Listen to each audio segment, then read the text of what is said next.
There were 7 people sitting around the dining table that night. 7 friends, 7 plates, 7 secrets.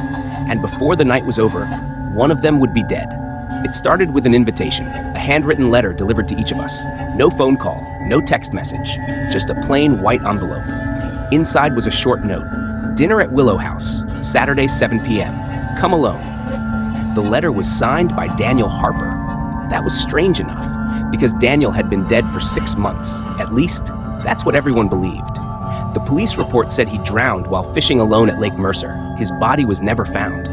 But after 6 months, everyone accepted that he was gone. Then the letters arrived. One for me, one for Sarah, one for Michael, one for Emma, one for Tyler, one for Olivia, and one for Ryan. All of us had known Daniel. All of us had been there the night he disappeared.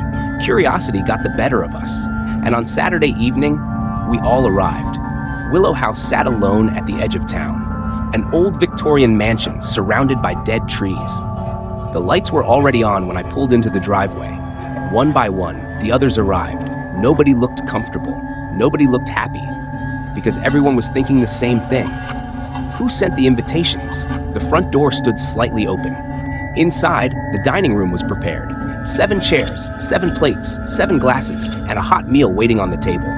But no host, no sign of Daniel, no sign of anyone. We searched the house, every room, every hallway, nothing.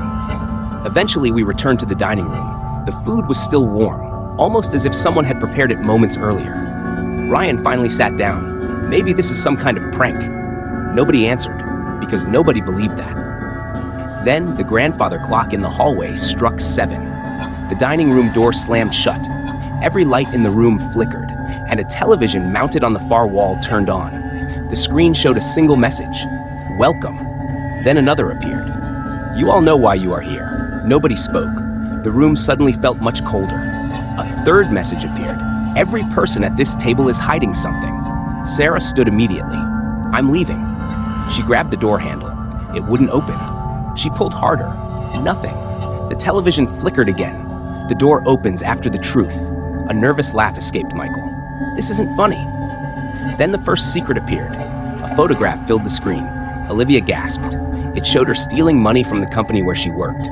Thousands of dollars, hidden over several years. Nobody at the table knew. Until now. Olivia burst into tears. "I was going to pay it back." The television changed. One secret revealed. Then another photograph appeared. This time it was Ryan, meeting secretly with Emma's husband. The room fell silent. Emma stared at him in disbelief. Ryan lowered his head. He couldn't deny it. The evidence was right there. One secret after another emerged. Affairs, thefts, lies, betrayals, things people had hidden for years. The television knew everything, and with every revelation, the atmosphere grew darker, more hostile, more dangerous. Then my secret appeared. A photograph from 6 months earlier, the night Daniel disappeared. The image showed all 7 of us standing beside Lake Mercer. I felt my stomach drop, because nobody else should have had that photo. The television displayed a new message. "Tell them what happened." Nobody moved. Nobody spoke. Then Michael whispered, "No." The room became silent. The screen flickered violently, and suddenly another image appeared. Daniel, alive, standing beside the lake that night. The memories came rushing back immediately. The argument, the shouting, the accusations. Daniel had discovered something. He knew Olivia was stealing. He knew Ryan was having an affair. He knew several of our secrets, and he threatened to expose everyone. The argument got out of control. Someone pushed him. He fell into the water. At first, we thought he'd swim back, but he never resurfaced. Panic took over. Instead of calling for help, we left. Every single one of us. We convinced ourselves it was an accident.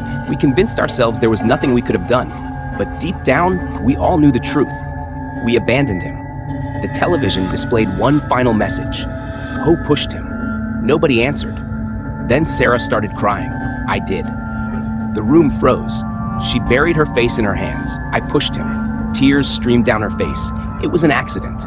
The television remained silent. For several seconds, then another message appeared. That is true. Everyone stared at the screen. Then a final sentence appeared. But someone stopped him from climbing out. The room exploded with panic. What? No, that's impossible.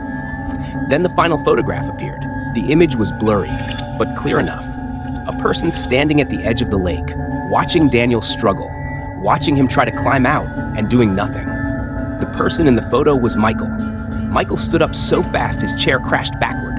I didn't kill him. Nobody believed him. The photograph showed everything.